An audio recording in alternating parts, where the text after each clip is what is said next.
Vous êtes-vous déjà demandé ce que la Bible enseigne réellement sur l'homosexualité? Si oui, vous n'êtes pas seul. Le débat sur les points de vue bibliques sur la sexualité a généré beaucoup de confusion et de division au sein des églises et des communautés chrétiennes. Et si je vous disais qu'il existe un moyen d'aborder ce sujet sans tomber dans le piège des préjugés ou d'une interprétation littérale et rigide?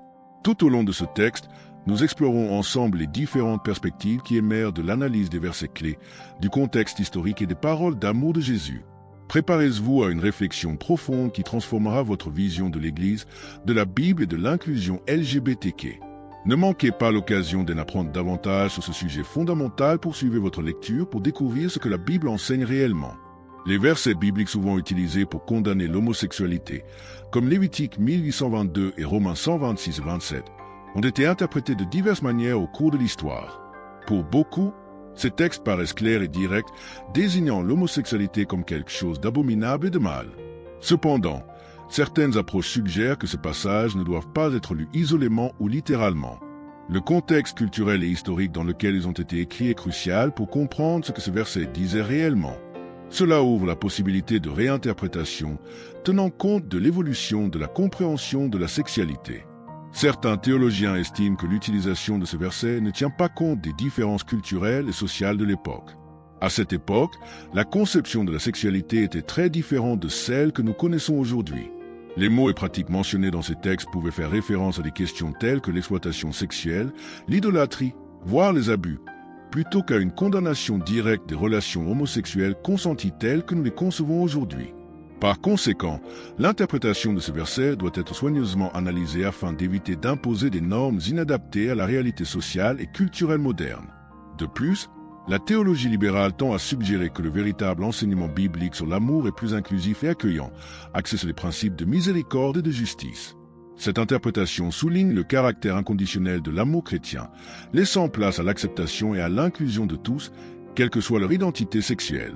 À l'inverse, la théologie conservatrice peut adopter une lecture plus rigide, insistant sur le fait que les versets clés constituent une ligne directrice immuable, ignorant les nuances culturelles qui influencent l'interprétation moderne. Lorsque nous lisons la Bible, il est important de se rappeler qu'elle a été écrite dans un contexte culturel et historique très différent du nôtre. Les textes ont été produits dans des sociétés anciennes, à une époque où les normes relatives au comportement sexuel, à l'identité de genre et aux relations étaient très distinctes. Dans l'Ancien Testament, par exemple, les lois du Lévitique traitaient non seulement de la moralité sexuelle, mais aussi de la pureté rituelle, des relations familiales et des pratiques cultuelles. La société de cette époque, imprégnée d'une vision patriarcale et souvent guerrière, n'avait pas la compréhension moderne de l'identité ou de la sexualité. D'autre part, le Nouveau Testament a été écrit dans un contexte hellénistique, alors que le christianisme commençait à se répandre dans l'Empire romain et qu'il coexistait plus ouvertement avec les cultures païennes qui pratiquaient différents types de cultes et de comportements sexuels. C'était une époque de changement, d'idées nouvelles, et le christianisme devait se positionner face à diverses influences, notamment des pratiques sexuelles que nous pourrions aujourd'hui considérer comme abusives ou exploitantes, comme la pédérastie, courante dans la Grèce antique. Par conséquent, le contexte historique nous aide également à comprendre que les textes pouvaient faire référence à ces abus, et pas nécessairement aux relations homosexuelles consenties. L'interprétation des textes bibliques ne peut donc se faire sans tenir compte des conditions et des réalités du monde dans lequel ils ont été écrits. L'auteur de chaque livre de la Bible, inspiré par Dieu, a certainement transmis des messages spécifiques à son époque. Cela signifie que, pour comprendre ces textes d'une manière qui les applique à notre époque, nous devons reconnaître que les normes et les valeurs sociales ont évolué. Les réflexions sur l'amour, l'inclusion et l'acceptation chrétienne doivent également être envisagées à la lumière du contexte dans lequel nous vivons, où le respect de la diversité est de plus en plus essentiel à la coexistence. Jésus-Christ, dans sa mission d'enseigner et d'incarner l'amour inconditionnel de Dieu, n'a jamais fait directement référence à l'homosexualité. Son enseignement reposait sur des principes universels tels que l'amour du prochain, la miséricorde, le pardon et la justice. Interrogé sur les plus grands commandements, Jésus répondit clairement « Tu aimeras le Seigneur ton Dieu de tout ton cœur et tu aimeras ton prochain comme toi-même. » Matthieu, chapitre 22, verset 3739. Ce message d'amour et d'acceptation transcende toute définition des relations sexuelles, soulignant la nécessité de traiter autrui avec respect et dignité, quelle que soit son orientation sexuelle. Dans plusieurs de ces paraboles, comme celle du bon samaritain Luc, chapitre 10, verset 2537, Jésus nous enseigne que l'amour ne connaît pas de frontières. Le samaritain, un groupe méprisé par les Juifs de son époque, est présenté comme un véritable exemple d'amour du prochain. Cet enseignement peut être considéré comme un fondement de l'inclusion. Jésus n'a pas divisé les gens en bien et mal en fonction de leur sexualité, il s'est concentré sur la manière dont chacun pouvait faire preuve d'amour, de compassion et d'empathie dans ses relations avec autrui.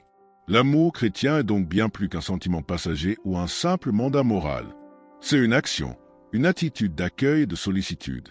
Cela nous invite à réfléchir à la manière dont les communautés chrétiennes devraient se positionner face à la diversité sexuelle. Appliquant les enseignements de Jésus, de nombreux théologiens soutiennent que l'Église devrait être un lieu d'inclusion, où chacun, quelle que soit son orientation sexuelle, peut faire l'expérience de l'amour de Dieu et vivre selon les principes chrétiens de compassion et de miséricorde. La différence entre l'Ancien et le Nouveau Testament va au-delà des types de lois ou de rituels décrits. Il reflète également des contextes théologiques et sociaux différents. Dans l'Ancien Testament, la morale sexuelle était directement liée aux normes sociales et religieuses du peuple d'Israël. Les lois du Lévitique, par exemple, constituaient un ensemble de directives détaillées régissant non seulement le comportement sexuel, mais aussi les habitudes alimentaires, les rituels et même l'habillement. Ces lois ont été établies pour préserver la pureté du peuple de Dieu et le tenir à l'écart des pratiques des autres nations, telles que l'idolâtrie et les abus sexuels. Le Nouveau Testament, avec l'arrivée de Jésus-Christ, a proposé une nouvelle voie. Jésus a accompli la loi, mais il a aussi apporté une nouvelle perspective sur les relations avec Dieu et avec les autres. Au lieu de se concentrer sur des règles extérieures, il a mis l'accent sur la transformation du cœur et des motivations intérieures. Lorsqu'il a parlé d'amour, de pardon et de compassion, il a invité ses disciples à voir au-delà de la lettre de la loi et à se concentrer sur son esprit. Cela a entraîné un changement significatif dans la façon dont les chrétiens devraient appréhender les questions morales, notamment la sexualité. Pour les chrétiens modernes, cette transition entre l'Ancien et le Nouveau Testament soulève une question importante que devons-nous suivre aujourd'hui?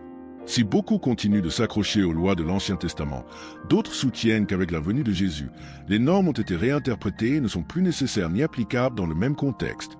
Cela signifie qu'à l'époque du Nouveau Testament, l'accent est mis sur une vie d'amour et de compassion, ce qui inclut l'acceptation de la diversité, comme l'homosexualité. La différence entre ces deux perspectives peut susciter de profonds débats au sein des communautés chrétiennes.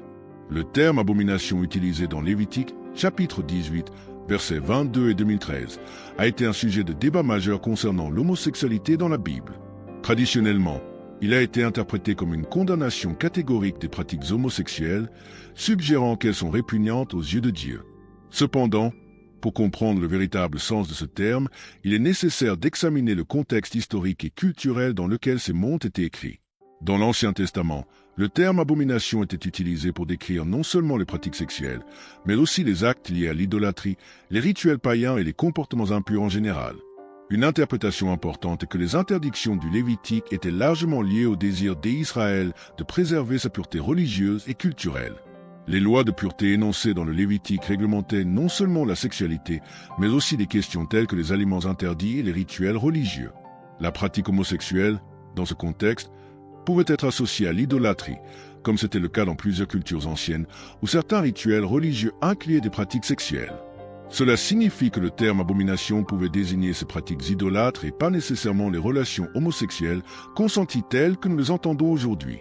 Par conséquent, lorsqu'on réexamine la signification du mot abomination, il est important de prendre en compte les interprétations culturelles et historiques. La Bible, dans son ensemble, souligne l'importance de la justice, de la miséricorde et de l'amour des principes qui pourraient être mieux appliqués à la manière dont les communautés chrétiennes abordent les questions LGBTQ.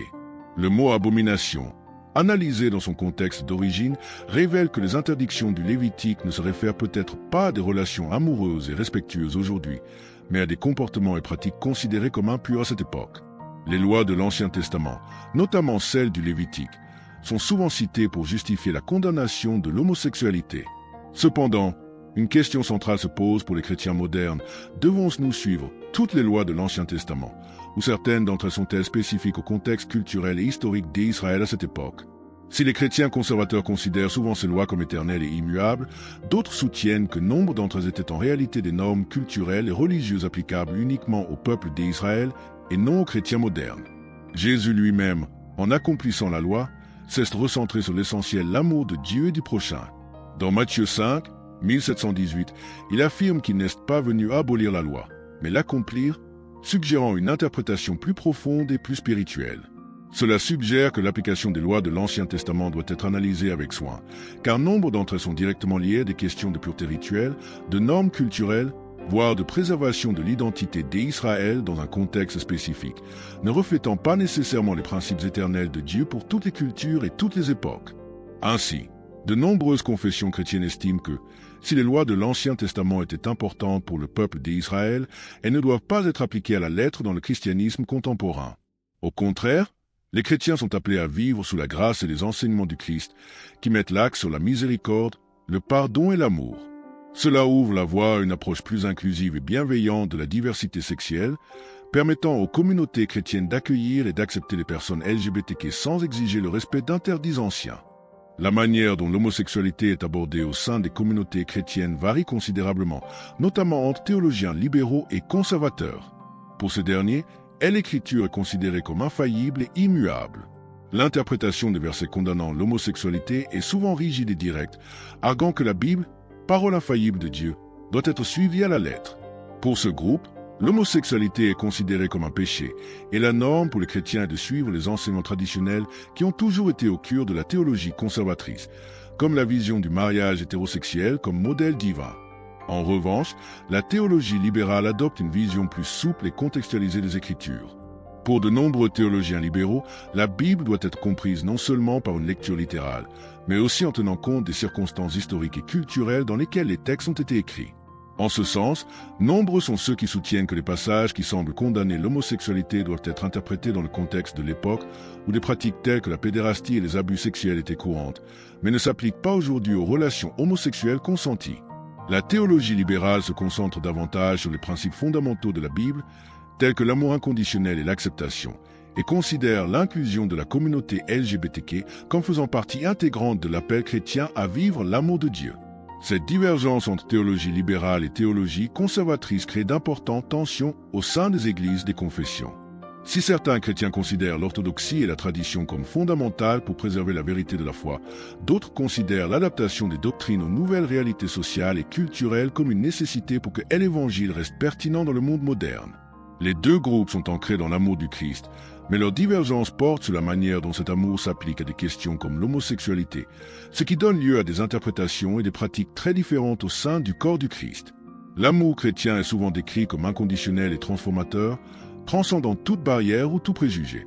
Dans 1 Jean 48, nous lisons que Dieu est amour, ce qui signifie que chaque chrétien doit refléter cette caractéristique divine dans ses interactions avec les autres, sans exception. Cela soulève une question importante. L'amour chrétien est-il compatible avec l'acceptation de la diversité sexuelle? Pour beaucoup, la réponse est oui. L'idée centrale du christianisme est l'amour du prochain, et cet amour ne doit être ni limité ni conditionné par la sexualité ou l'identité de genre d'une personne. Plutôt que de condamner, l'amour chrétien invite à l'acceptation, à la bienveillance et à l'accueil de tous. Accepter ne signifie cependant pas accepter tout ou abandonner les principes bibliques. Il s'agit plutôt de reconnaître la dignité et la valeur intrinsèque de chaque être humain, quelle que soit son orientation sexuelle. De nombreuses confessions chrétiennes ont souligné que la véritable essence de l'amour chrétien réside dans le soutien inconditionnel et le respect des différences. Il s'agit non seulement d'un reflet du Christ, mais aussi d'un moyen de créer une communauté plus inclusive où chacun peut pleinement expérimenter l'amour de Dieu. Et l'Évangile du Christ, qui est bon pour tous, est inclusif et accueillant. Et les chrétiens sont appelés à suivre l'exemple de Jésus, qui a marché avec tous, quelle que soit leur classe, leur condition ou leur identité. Cependant, certains chrétiens affirment que l'acceptation totale de la diversité sexuelle est en contradiction avec les enseignements traditionnels de la Bible. Pour eux, l'homosexualité est un péché à éviter. Ils croient que l'acceptation de la diversité sexuelle est incompatible avec le commandement de vivre une vie sainte et pure. Cela crée des tensions au sein des communautés chrétiennes, où beaucoup peinent à concilier leur foi avec les défis de l'inclusion dans un monde moderne où les questions LGBTQ sont de plus en plus centrales. La question demeure jusqu'où peut aller l'amour chrétien et comment le vivre de manière authentique et fidèle à l'Évangile. Le rôle de l'Église dans l'inclusion des personnes LGBTQ est une question complexe et d'une grande actualité. De nombreuses confessions religieuses se trouvent confrontées à un dilemme. Comment concilier la fidélité aux enseignements bibliques avec la nécessité d'accueillir et de faire preuve de compassion envers les membres de cette communauté? Dans certaines églises, l'homosexualité continue d'être perçue comme un péché, et la pratique de l'inclusion peut se heurter à une certaine résistance, car beaucoup pensent qu'accepter pleinement les personnes LGBTQ compromettrait les principes traditionnels de la foi chrétienne. Cependant, un nombre croissant d'églises s'efforcent d'être plus inclusives, reconnaissant la diversité sexuelle comme faisant partie intégrante de l'expérience humaine et croyant que chacun devrait avoir sa place dans la famille de Dieu. Pour certaines confessions progressistes, l'inclusion LGBTQ est perçue comme un prolongement naturel de l'amour du Christ. Jésus, dans ses interactions avec les personnes marginalisées et exclues, a toujours démontré que le royaume de Dieu est un lieu pour tous, quelle que soit leur origine, leur statut social ou leur identité sexuelle. C'est pourquoi ces communautés cherchent à créer des espaces où les personnes LGBTQ peuvent non seulement assister aux offices, mais aussi s'engager activement dans le ministère et la direction de l'Église. Elles croient que l'Église doit être le reflet de la grâce de Dieu, qui ne fait pas de distinction entre les personnes, et que chacun, sans exception, est appelé à faire partie du corps du Christ. Cependant, l'inclusion au sein de l'Église demeure un point de tension. Certaines confessions croient encore que les principes bibliques devraient être respectés plus strictement, notamment en refusant d'accepter l'homosexualité comme normale dans la vie chrétienne. Cela crée des divisions au sein du christianisme, les églises conservatrices et libérales ayant des approches très différentes. Le rôle de l'Église est donc d'être un lieu de dialogue et de réflexion, permettant d'aborder ce sujet avec respect, tout en recherchant la meilleure façon d'accueillir chacun de manière à honorer l'amour du Christ, sans pour autant perdre de vue l'intégrité des Écritures. Les témoignages des chrétiens LGBTQ ont le pouvoir de remettre en question de nombreuses perspectives traditionnelles sur l'homosexualité au sein de l'Église. Pour beaucoup, vivre sa foi chrétienne et son identité LGBTQ peut être un parcours profondément personnel et parfois douloureux.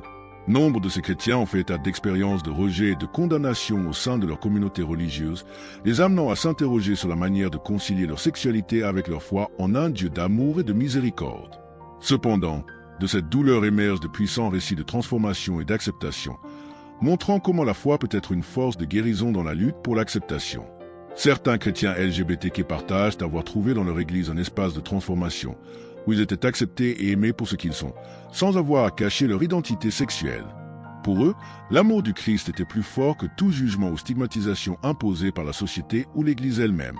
Ces témoignages révèlent une nouvelle compréhension de l'Évangile, où la grâce de Dieu transcende les définitions traditionnelles et se manifeste par l'acceptation inconditionnelle des personnes.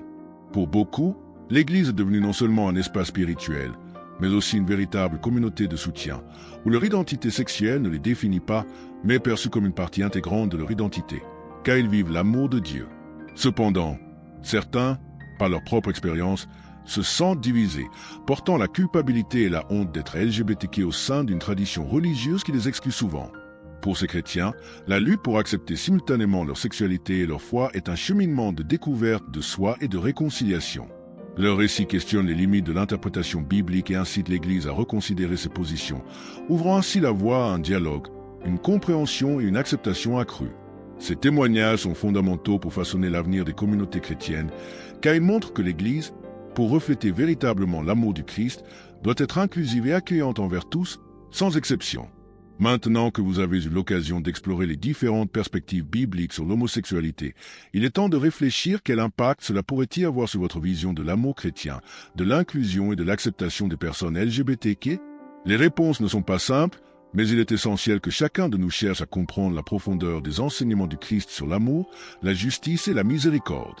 Si vous sentez que cette réflexion peut transformer votre vie et votre perception des questions de foi et de diversité, nous vous invitons à poursuivre ce cheminement.